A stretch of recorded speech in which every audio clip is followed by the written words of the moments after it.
A história da Igreja pode ser dividida de muitas formas. Esta série de artigos contemplarão a história da Igreja em cada século. Portanto, será uma série de 21 artigos, estudando os principais personagens e eventos da Igreja em cada século. Este primeiro trata da Igreja do ano 29 da era cristã, ano provável da morte de Jesus Cristo e do nascimento da Igreja, até o ano 100, que é o fim do primeiro século. O primeiro ponto a ser observado nessa linda história é o momento do nascimento da Igreja, que foi profetizado no tempo determinado das semanas em Levítico capítulo 23 no versículo 15 ao 22, que o Novo Testamento chama de Pentecostes. Na simbologia estabelecida por Elohim, o Pentecostes é chamado de um quarto tempo determinado. O primeiro tempo determinado era a Páscoa, que determinava o dia e a hora da morte do Messias, que era o 14º dia do mês de Nissan, na hora do sacrifício da tarde, também chamada de hora nona, ou seja, 3 horas da tarde, chamado hora do sacrifício da tarde. Este tempo determinado se cumpriu na morte de Jesus Cristo, na hora nona, no dia de Páscoa. O segundo tempo determinado era os pães asmos, que inicia no dia seguinte à Páscoa. O terceiro tempo determinado era chamado primícias, e acontecia no domingo seguinte à Páscoa, Levítico capítulo 23 versículo 11. Esse tempo determinado se cumpriu na ressurreição de Jesus, no dia seguinte ao sábado, ou seja, em um domingo. O quarto era o tempo determinado das semanas, chamado Pentecostes no Novo Testamento, que se cumpria 50 dias após as primícias, ou seja, também acontecia em um domingo, Levítico 23 versículo 15 e 16. No dia de Pentecostes, Deus ordenou que os gentios participassem, estabelecendo a simbologia da salvação chegando aos gentios após a morte do Cordeiro. No dia de Pentecostes, os sábios judeus escolheram fazer a leitura do livro de Ruth. Uma gentia que encontrando a salvação. A mensagem era clara, e a salvação também chegaria aos gentios. Essa leitura obedecia à ordem de Deus a Moisés. Os gentios participavam do Pentecostes, Levítico capítulo 23 versículo 22. Esta simbologia se cumpriu conforme está relatado no capítulo 2 do livro de Atos dos Apóstolos. Este é o dia, segundo a profecia, do nascimento da Igreja. Ele se cumpriu, 4.000 anos após a criação de Adão, pois era o tempo determinado para a morte do Cordeiro de Deus. A expressão tempo determinado é tradução do hebraico moadim, normalmente traduzido por solenidades, Levítico capítulo 23 versículo 2. Outras traduções usam o termo festa para traduzir moadim. Isso afasta o estudante das escrituras da mensagem profética e do entendimento da simbologia estabelecida por Deus. Em Êxodo 12, Deus determinou que o cordeiro pascal seria separado no 10º dia, mas só poderia ser morto no 14º dia. A mensagem é clara: estamos diante do anúncio do tempo da morte do Messias. Quando analisamos a cronologia proposta no Antigo Testamento, percebemos que a Bíblia sugere um tempo de 4.000 anos, aproximadamente. Esta profecia se cumpriu, e é significativo observarmos que se passaram cerca de 2.000 anos de Adão até a chamada de Abraão, logo, se passaram cerca de 2.000 anos da chamada de Abraão até a morte de Jesus. E é significativo que em 2029 se completará 2.000 anos da morte de Jesus e 6.000 anos da criação de Adão. Jesus usou declarações para descrever como seria esse povo profetizado no tempo determinado do Pentecostes. Ele seria como ovelha no meio de lobos, Mateus capítulo 10 versículo 16. Ele não resistiria ao ímpio, ou seja, não pegaria em armas para se defender do ímpio, Mateus capítulo 5 versículo 39. Jesus afirmou que as portas do inferno combateriam contra este povo, Mateus capítulo 16 versículo 18. Paulo descreveu esse povo como coluna e firmeza da verdade, 1 Timóteo capítulo 3 versículo 15. Todas essas características serão encontradas na história. Encontraremos uma igreja que fugia diante dos seus perseguidores, e que nunca mudou estas características por todos os séculos que se seguiram. Qualquer instituição que fujam a essas características, não podem ser consideradas a igreja cristã. A igreja nasceu segundo as estimativas no ano 29 da era cristã, que é também o ano da morte de Jesus. O início causou um grande susto nas autoridades judaicas, que acreditavam ter encerrado o cristianismo com a morte de Jesus. Durante o ministério de Jesus, as Escrituras falam em 5.000 seguidores, João capítulo 6 versículo 10. O livro de Atos dos Apóstolos relata a conversão de quase 3.000 almas no Pentecostes, Atos capítulo 2 versículo 41, e logo depois 5.000 almas, Atos capítulo 4 versículo 4. Os convertidos no dia de Pentecostes levaram o Evangelho por grande parte do Império Romano. O livro de Atos dos Apóstolos aponta a presença de cidadão de 15 nações, Atos capítulo 2 versículo 9 ao 11, como o exemplo da conversão do eunuco que levou o evangelho para a Etiópia, Atos capítulo 8. O crescimento causou uma perseguição que, acredita-se, tem iniciado no ano seguinte ao nascimento da igreja. E a perseguição envolvia um discípulo do grande mestre de Israel nos dias do Novo Testamento, e Saulo de Tarso, Atos capítulo 8. As cronologias do Novo Testamento consideram a perseguição de Saulo, tendo iniciado 2 anos após a morte de Jesus, logo, teria iniciado no ano 31. Entre os perseguidos destaca-se o diácono Estevão. Ele debateu com 4 segmentos da filosofia judaica. Os libertos, que eram judeus oriundos da Líbia, no norte da África, onde havia uma grande comunidade judaica. Eram chamados libertos por terem se tornado escravos dos romanos, mas terem alcançado a liberdade. Os alexandrinos, que eram judeus oriundos da cidade de Alexandria no Egito, onde se destacava o filósofo judeu Filon de Alexandria, 15 a.C. a 45 depois de Cristo. Segundo Jerônimo de Estridão, Filon era da linhagem sacerdotal de Arão. Filon desenvolveu uma interpretação da Tanakh à luz da filosofia grega, seguindo uma linha alegórica. Sobre o Messias, afirmava que não haveria um personagem mas apenas uma era ou período de bonança. Defendia que a interpretação literal das Escrituras sufocava a percepção de Deus, tornando-a complexa e imperceptível. Filon escreveu um comentário sobre a Tora, Pentateuco, onde defende que a Tora exerceu influência sobre os filósofos gregos. Este ensino de Filon foi muito questionado.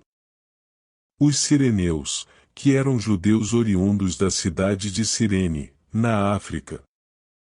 Os judeus representavam 1/4 da população de Cirene. Cirene era dominada pela filosofia de Teodoro de Cirene, que fora aluno do filósofo Protágoras e professor de Platão. Fazendo parte da escola da linha de pensamento de Platão, podemos conjecturar que Teodoro de Cirene, como Platão, defendia o sistema de castas, que afirmava que os deuses haviam determinado, ou predestinado, alguns para liderarem e outros para serem liderados, ou seja, defendia a heresia que o pagão Agostinho de Hipona vai implantar na Igreja Católica. E os sicilianos, que eram oriundos da Sicília, onde também fora criado Saulo de Tarso, que ficava na Sicília. Não é impossível que Saulo estivesse entre os debatedores, tendo levado uma surra de Estevão. Por fim, o diácono foi apedrejado e seguiu-se uma grande perseguição, que acredita-se ter durado 1 ano, até que Saulo segue para Damasco, na Síria, a fim de perseguir os dispersos.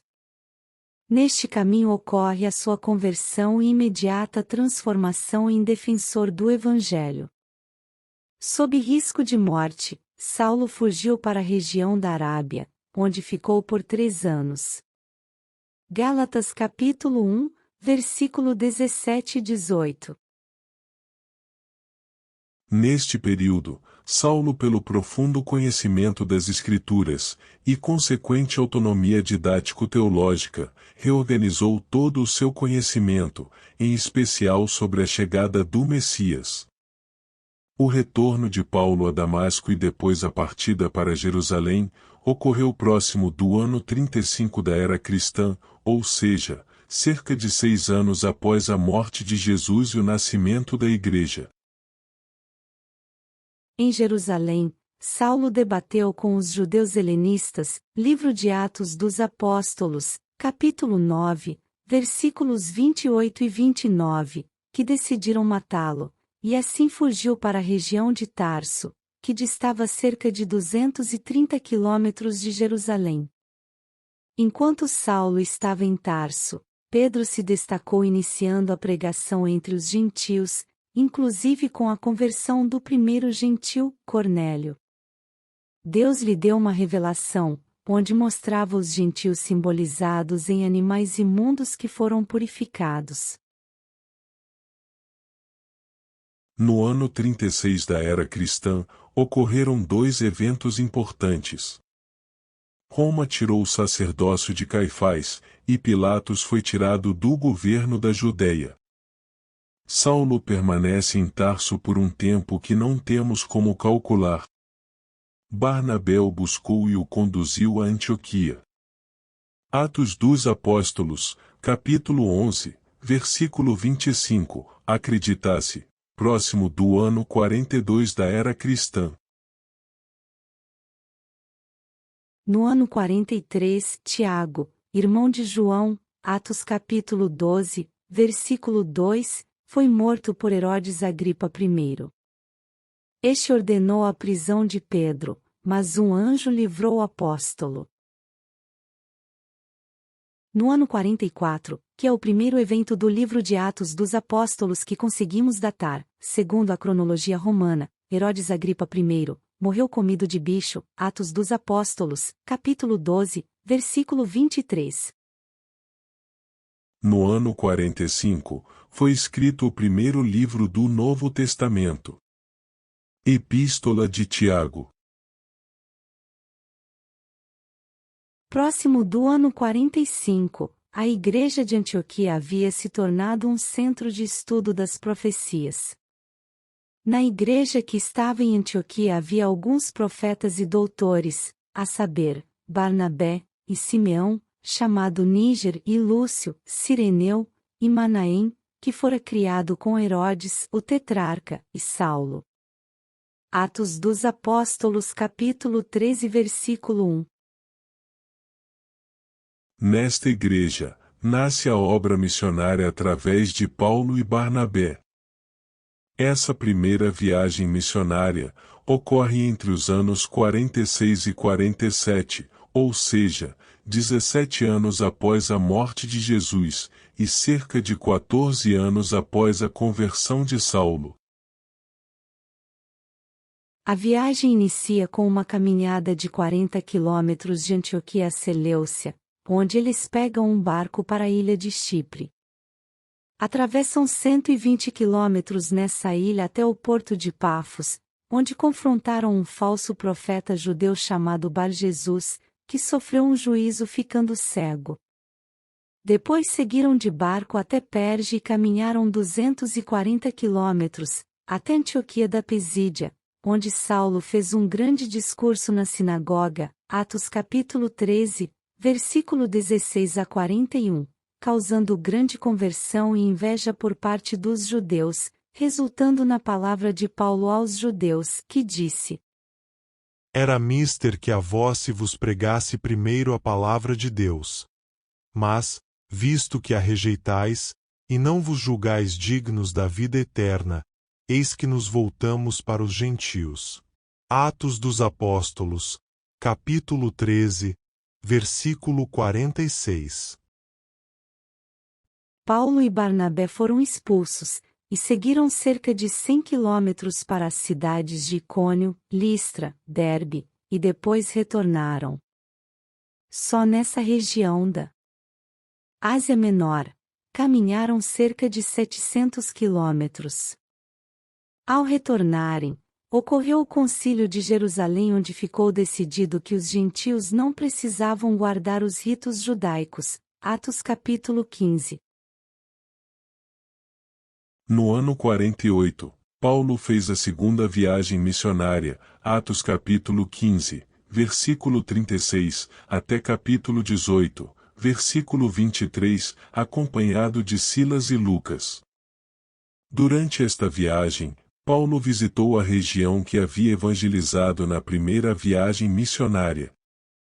Na cidade de Tiatira, Paulo expulsou o demônio de uma jovem, causando um primeiro conflito com a religião pagã. Paulo e Silas foram presos, mas foram libertos de forma milagrosa. Atos capítulo 16, versículos 16 a 32. O trecho que Paulo seguiu por terra, de Antioquia até Troade, são cerca de 1.200 quilômetros. Paulo evangelizou também a Macedônia e Grécia, atingindo as cidades de Filipos, Tessalônica, Bereia, Atenas e Corinto. Em Atenas, Paulo discursou no Areópago, onde diz que a cura que os atenienses receberam, e dedicaram ao Deus desconhecido, era o Deus que ele pregava. Em Corinto, Paulo ganhou mais 2 companheiros na obra missionária, Áquila e Priscila. A segunda viagem missionária se encerra próximo do ano 50 da era cristã. No ano 51, Paulo segue na terceira viagem missionária, passando por todas as regiões que evangelizou na primeira e segunda viagem missionária. Durante essa viagem, Paulo escreveu as 2 epístolas aos Tessalonicenses. No ano 52, Marcos escreveu o primeiro evangelho, e no ano 53, Mateus escreveu o segundo evangelho. No ano 54, Nero se tornou imperador de Roma. Em 55 e 56, Paulo escreveu as 2 epístolas aos Coríntios.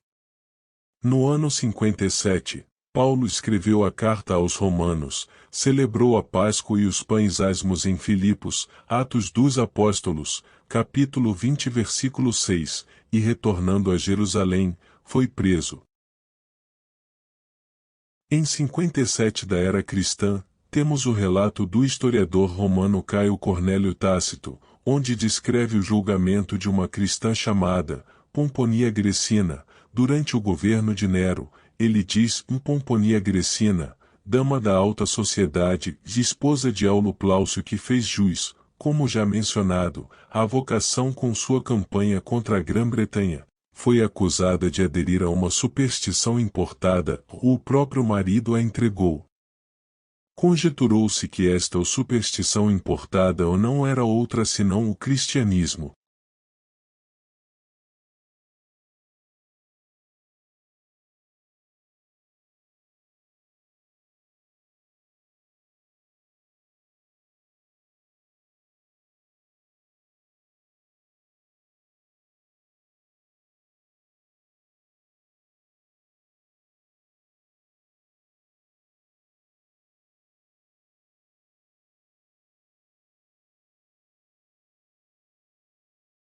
No ano 60, na viagem a Roma, ocorreu um naufrágio na ilha de Malta, onde Paulo foi picado por uma víbora, mas a sacudiu no fogo e aproveitou para evangelizar os nativos. Atos capítulo 27, versículo 1, até capítulo 28, versículo 31. Ainda no ano 60, foi escrito o Evangelho de Lucas. No ano 61, foi escrito o livro de Atos dos Apóstolos. Neste mesmo ano, Paulo escreveu as epístolas aos Colossenses e Efésios. No ano 62, Tiago, irmão do Senhor, foi morto, segundo Eusébio de Cesareia, lançado do pináculo do templo e morto a golpes com um bastão. Clemente de Roma e Eusébio de Cesareia afirmam que Paulo foi solto, pregou o evangelho na Espanha e retornando a Roma foi preso novamente. No ano 63, Paulo escreveu a Epístola aos Filipenses, e em 64 as Epístolas a Filemon, 1º e 2º Timóteo e Tito. No mesmo ano, Pedro escreveu suas 2 epístolas.